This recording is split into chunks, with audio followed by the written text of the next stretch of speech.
I'm making the video on fourth chapter, that is reproduction in animals. First of all, you have to understand what is the reproduction.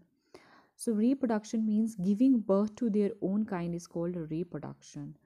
Means for example, you can see here in the picture, it is a cow. It will give the birth to their calf, not the puppy. ठीक है, तो giving birth to their young ones and of their own kind is called a reproduction. जैसे human beings birth देते हैं तो human को ही वो birth देंगे, ह्यूमन बेबीज को ही वो बर्थ देंगे.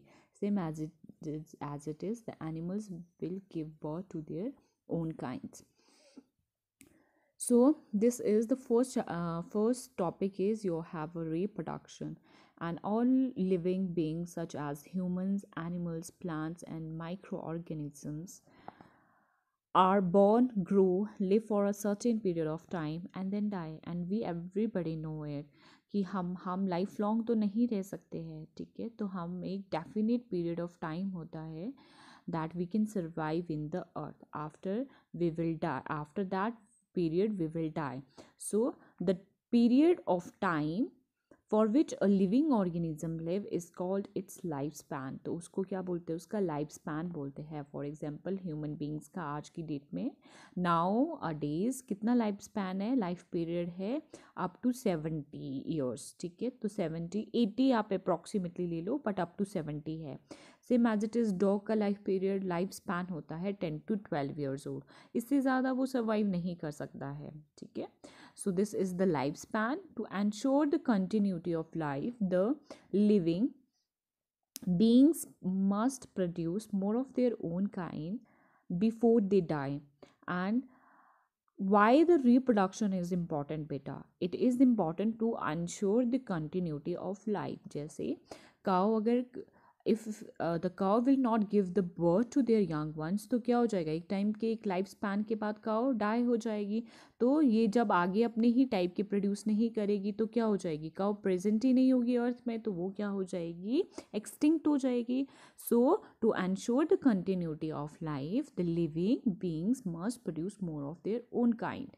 ठीक है, तो इसलिए कि जो कंटिन्यूटी लाइफ की रहे उसके लिए क्या करते हैं, रिप्रोडक्शन इंपॉर्टेंट है. So you have to underline this one. The process by which living organisms produce more of their own kind is called reproduction.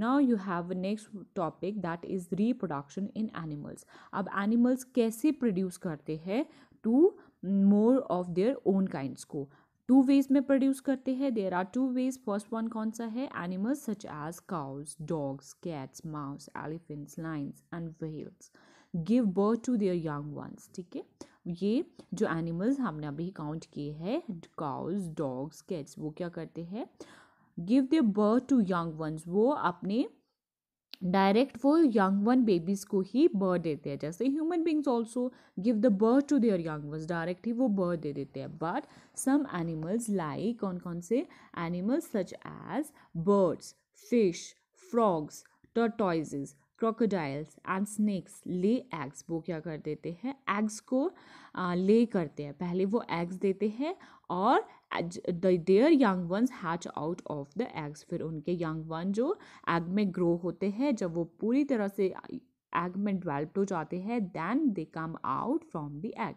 So first one we will discuss about the animals that lay eggs. You have to underline that one. First one we will discuss about the birds.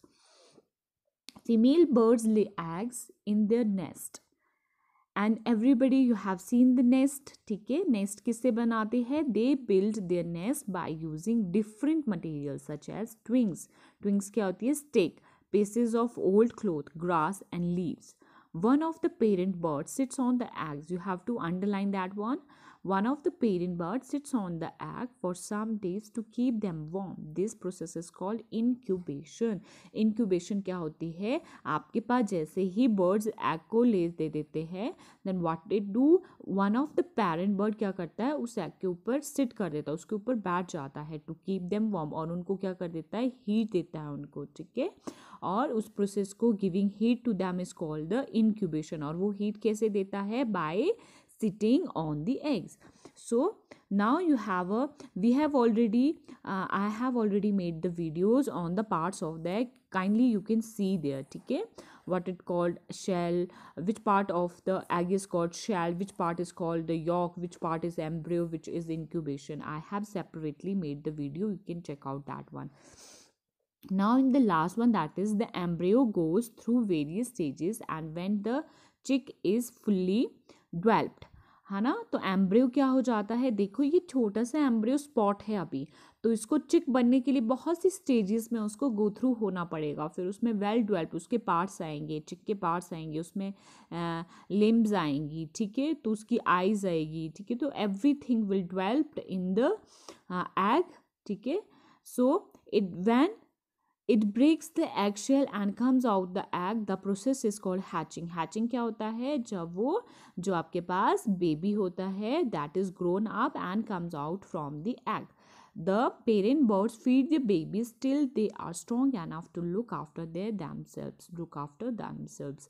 अब क्या है बेटा, जो parent birds होते हैं, parent क्या करते हैं, like human beings, for example you are a kid, तो अभी कौन का आपकी टेक केयर करते हैं, your parents, आपको फूड देते हैं, they provide you food, also take care of your basic needs, what is important for you, where you want to go, all the basic needs was done by your parents. So same as it happens with the animals also. जब तक उनको लगता है कि उनके जो babies हैं वो अपने आप को स्ट्रॉन्ग नहीं कर पाते हैं, they cannot find the food, they cannot take care of themselves, they cannot prevent themselves from the enemies, till then their parents will take care of them. So this is all about it. Now our next topic is